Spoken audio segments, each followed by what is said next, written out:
Hello বন্ধুরা, তোমরা সবাই কেমন আছো? আশা করছি খুব ভালো আছো। যা গরম পড়েছে, এই গরমে ঠান্ডা ঠান্ডা মালাই কুলফি খেতে কার না ভালো লাগে বলো তো?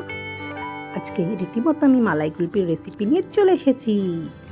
দেখে নেওয়া যাক এর জন্য আমার কী কী লাগছে।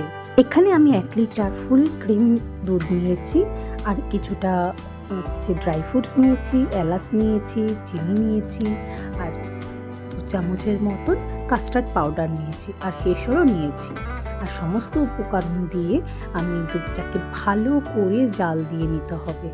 আর এখানে আমি ড্রাই ফ্রুটসগুলো পেস্ট বানিয়ে দিয়েছি। আগে থেকে 10 মিনিট আগে থেকে ভিজিয়ে রেখেছিলাম, তারপরে একটা খুব মিহি করে বাটি নিয়ে হালকা করে বেটে রেখেছি। আর এখানে কাস্টার্ড পাউডারটা আমি একটা বাটিতে, আলাদা বাটিতে দুধ তুলে রেখেছিলাম, ওর মধ্যে দিয়ে ভালো করে মিশিয়ে নিয়েছি।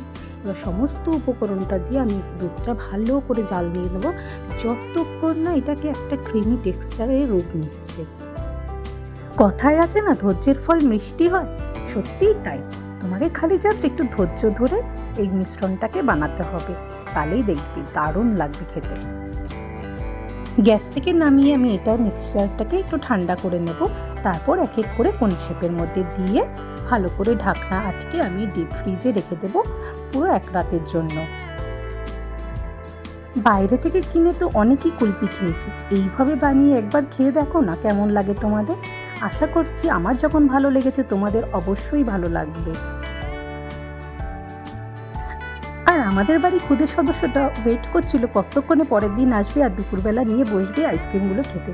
দেখো নিজেই বের করে খুলে নিয়ে বসে পড়েছে খেতে, আর আমরাই বা বাদ যাই কেন? ও হ্যাঁ, একটা কথা বলতে ভুলেই গেছিলাম, আমার ভিডিওটা তোমাদের কেমন লাগলো কমেন্টে অবশ্যই জানিও, আর একটা লাইক দিতে ভুলো না কিন্তু। বাই।